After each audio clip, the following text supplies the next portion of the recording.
मुझे आप लोगों को कुछ दिखाना था और मुझे खुद भी देखना था। ये आप मेरे हाथ पे देख सकते हो, ये है पार्सल जो कि आज रिसीव हुआ और ये भेजा है पतिदेव जी ने।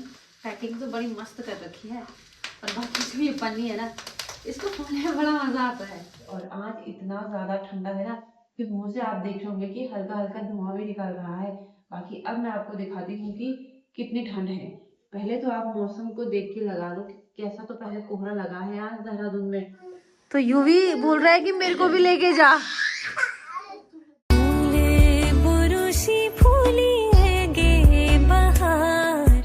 पहले आप सभी को मेरा प्यार भरा नमस्कार। मैं प्रियंका बिष्ट आप सब लोगों का स्वागत करती हूँ मेरे एक नए ब्लॉग में खूबसूरत शहर देहरादून से। बाकी आज ब्लॉगिंग की शुरुआत हो रही है सुबह के 9 बजे से और आज इतना ज्यादा ठंडा है ना कि मुंह से आप देख रहे होंगे कि हल्का हल्का धुआं भी निकल रहा है। बाकी अब मैं आपको दिखाती हूँ कि कितनी ठंड है। पहले तो आप मौसम को देख के लगा लो कैसा, तो पहले कोहरा लगा है आज देहरादून में। बहुत ज्यादा मात्रा में ठंडी हो रही है और मतलब आप मेरे कपड़े के पहनावे से भी देख सकते हो, मैंने पहनना बांध दिया, इतनी मोटी स्वेटर पहन दी है क्योंकि ठंड इतनी जबरदस्त की हो रही है। और दिन मैं छत में जाती थी ब्लॉगिंग का स्टार्ट करने के लिए, लेकिन आज मैं यहीं से, क्योंकि हिम्मत ही नहीं है छत तक जाने की, इतना ज्यादा ठंडा हो रहा है आज। बाकी मैं उम्मीद यही करती हूँ कि शायद दिन तक थोड़ा मौसम खुल जाए। और आज यूवी को तो बाहर भी क्यों ही लाना, जब मैं ही नहीं जा पा रही हूँ तो यूवी अंदर ही रहेगा। बाकी यूवी भी उड़ गया है, तो चलिए अब यूवी के साथ चलते हैं। और अभी नाश्ता भी नहीं हुआ है तो इसके बाद नाश्ता करेंगे। तो यूवी बोल रहा है कि मेरे को भी लेके जा, और मौसी जा रही है ड्यूटी पे।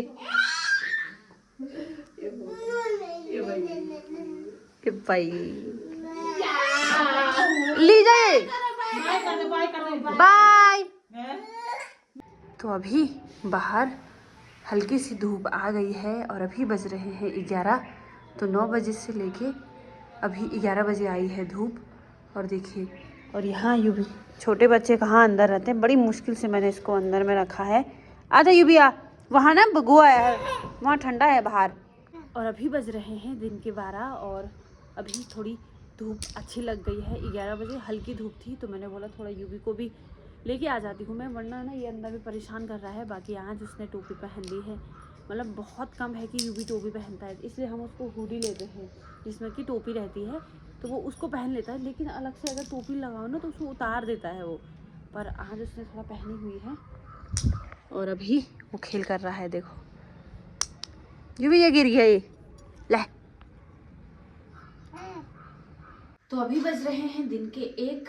बाकी दिन का भोजन भी बन चुका है लेकिन अभी हमने खाया नहीं और अभी यूवी थोड़ा सोया है।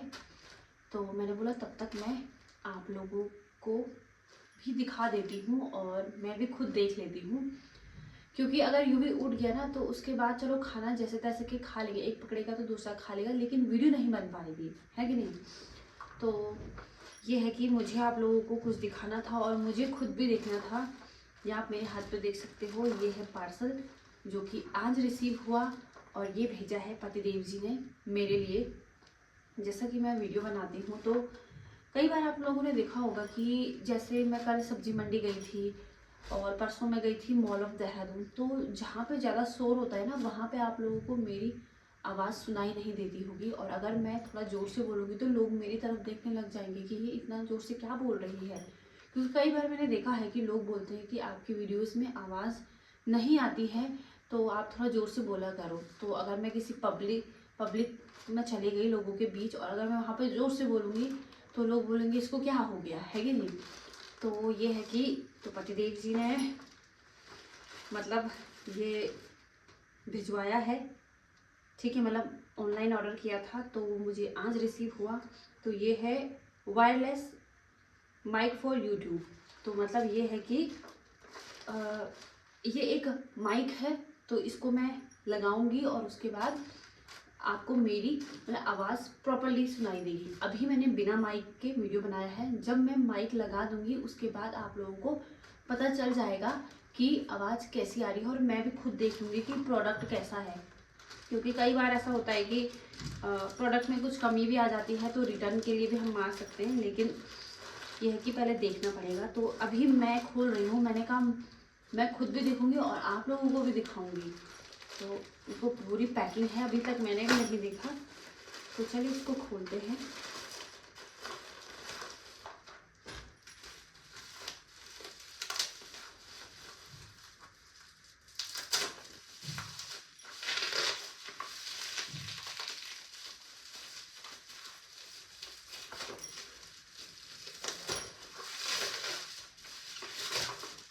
पैकिंग तो बड़ी मस्त कर रखी है, और बाकी जो ये पन्नी है ना, इसको खोलने में बड़ा मजा आता है।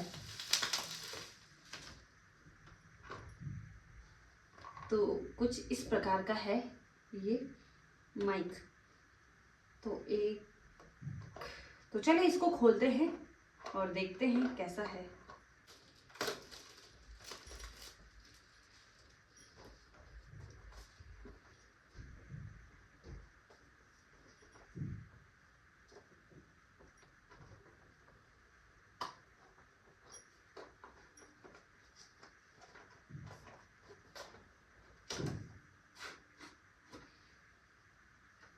तो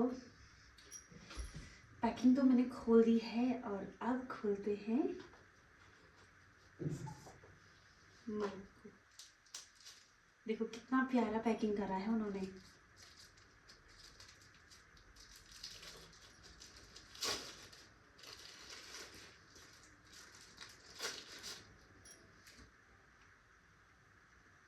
तो इस डिब्बे में है माइक, बाकी साथ में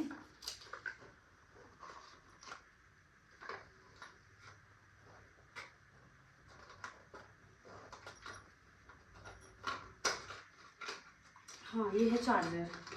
ठीक है, ये इसका चार्जर है। ठीक है, तो चलिए फिर इसको खोलते हैं। तो ये इसको लगाते हैं हम मोबाइल पे, और एक रहेगा ये, मतलब दोनों ही आप लगा सकते हो, है कि नहीं। तो इसको लगाएंगे। चलो पहले मैं इसको ऑन करती हूँ।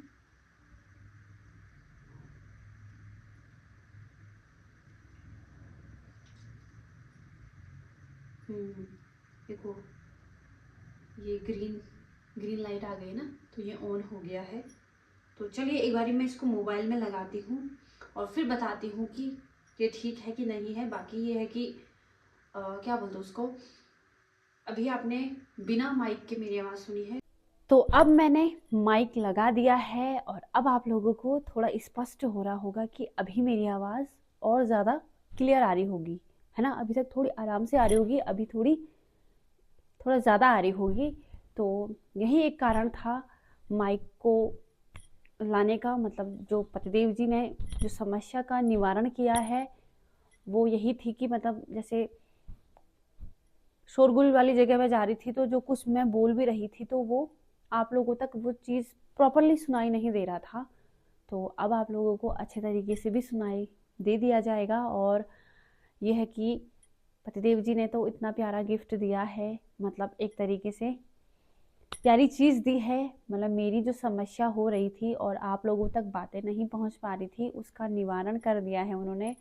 तो पतिदेव जी के लिए बहुत बहुत धन्यवाद। और मैं बस यही कोशिश करूँगी कि अब से और अच्छे ब्लॉग बनाऊँ और अपनी बातों को आप लोगों तक पहुँचाऊँ, है कि नहीं।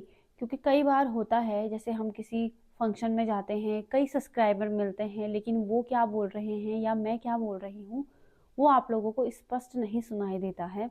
बाकी अभी सब्सक्राइबर की बात हो गई है, तो अभी वो चीज़ मैं आप लोगों को भी बता देती हूँ कि जब भी मुझे मेरा कोई सब्सक्राइबर मिलता है, एक तो ये होता है कि इतनी ज़्यादा खुशी होती है, लेकिन ऊपर से थोड़ी घबराहट भी हो जाती है। क्योंकि देखो वो बोलते हैं आपका वीडियो बनाते, तो उसी में मतलब बहुत ज़्यादा अच्छा लगने लग जाता है। और होता क्या है कि अच्छे से वीडियो भी नहीं बन पाती है कि नहीं। अब होता ये है कि जिस टाइम सब्सक्राइबर मिलते हैं, अरे हम आपके सब्सक्राइबर हैं, तो उस टाइम फ़ोन बंद रहता है। जब उन्होंने जो चीज़ बोलनी थी वो चीज़ उन्होंने बोल दी, या हम आपकी वीडियोस देखते वो तो उस टाइम नहीं हो पाया। अब मैं कैमरा ऑन करती हूँ तो हर कोई कैमरे के आगे अपने आप को मतलब कि स्टेबल नहीं मानता है कि नहीं। जैसे मैं भी जब तक ब्लॉग नहीं बनाती थी, तो मैं भी जब पतिदेव जी के मतलब कि ब्लॉग में आती थी, तो मैं भी कुछ नहीं बोलती थी, क्योंकि मुझे भी नहीं वो हो पाता था कि यार मैं क्या बोलूँ, मतलब बहुत ज़्यादा शर्म भी लगती थी। तो ऐसा ही लोगों के साथ भी होता है, तो वो लोग भी उसके बाद नहीं बोलते हैं, क्योंकि ऑन कैमरा कुछ चीज़ भी बोलना बहुत बड़ी बात होती है कि नहीं।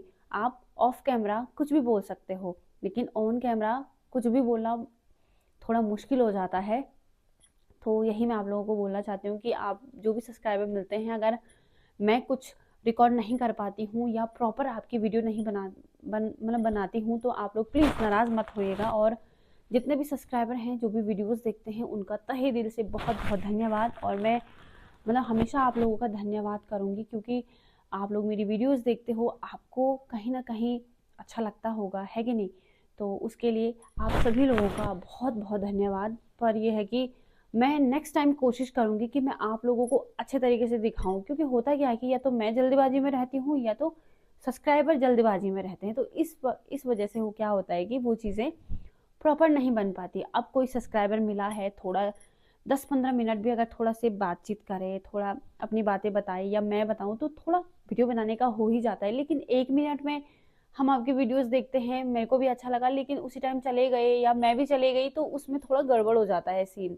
तो इसीलिए बाकी आप लोगों का बहुत बहुत धन्यवाद। आप अपना प्यार इसी तरीके से बनाए रखें, और मैं आप लोगों से वादा करती हूँ कि मैं और अच्छे तरीके से वीडियोस को बनाऊँगी।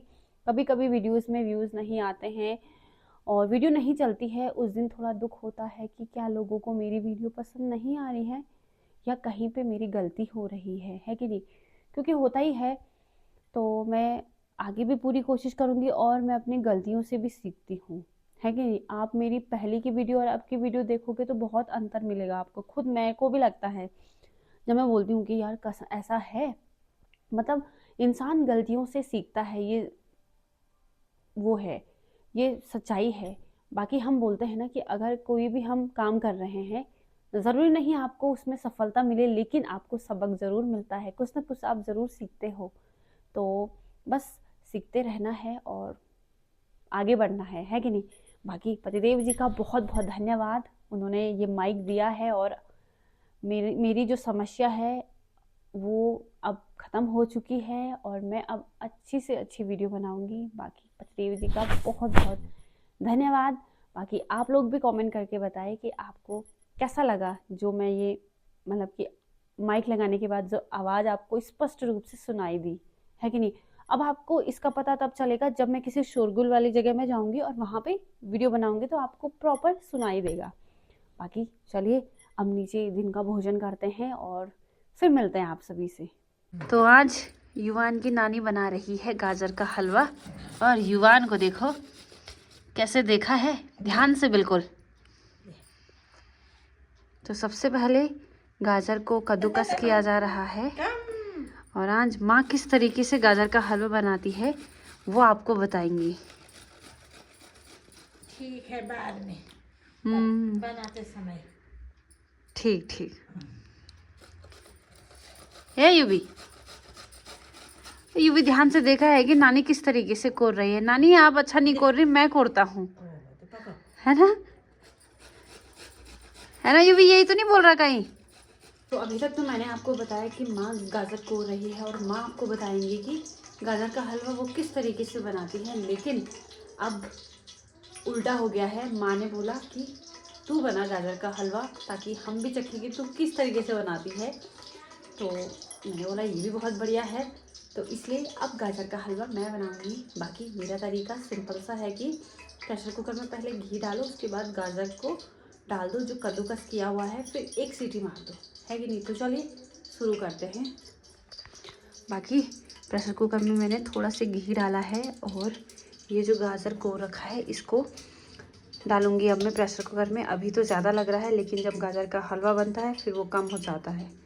तो पटपट की आवाज़ भी आ रही है, तो शायद मैंने जब प्रेशर कुकर में घी डाला होगा तो शायद प्रेशर कुकर उस टाइम थोड़ा गीला रहा होगा, इसीलिए ये पटपट की आवाज़ आ रही है। पर कोई बात नहीं, अब डालते हैं इसको। तो प्रेशर कुकर भर चुका है गाजर से, तो चलिए इस पर मारते हैं एक सीटी। तो 2 सीटी मार दी है इसने, अब थोड़ा ठंडा होने के लिए रखा है, फिर इस पर सिर्फ दूध डाल दूँगी मैं। बाकी आज मैं बना रही हूँ मेथी और आलू की सब्ज़ी, तो साथ साथ में मैं सब्ज़ी भी बना दे रही हूँ। तो कुछ ऐसा हो गया है ये। बाकी आपको पता ही है कि गाजर में पानी बहुत ज़्यादा मात्रा में रहता है। तो अब क्या करेंगे, थोड़ा सा इसको करना कुछ नहीं है। अब सीधे जो ये दूध है इसको डालना है इसमें, ठीक है। तो फिर अच्छे से पकने देना है फिर।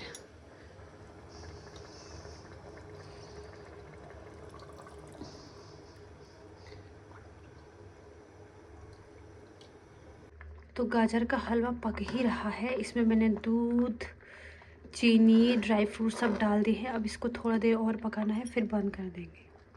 तो चलिए आज के इस ब्लॉग को यहीं पे एंड कर देते हैं। तो मैं उम्मीद करती हूँ कि आपको मेरा आज का ब्लॉग पसंद आया होगा। ब्लॉग पसंद आया हो तो लाइक कर दीजिएगा, प्यारा सा कमेंट कर दीजिएगा, और अगर आप चैनल पे नए हैं तो प्लीज़ सब्सक्राइब करना मत भूलिएगा। मैं प्रियंका बिष्ट आप सब लोगों से मिलती हूँ बहुत जल्दी प्यारी वीडियो के साथ। तब तक आप अपना और अपनों का ख्याल रखिए। जय भारत, जय उत्तराखंड। बाकी जो हलवा बनाया था गाजर का वो ठीक ठाक हुआ, ठीक है, क्योंकि प्रेशर कुकर में बनाया था।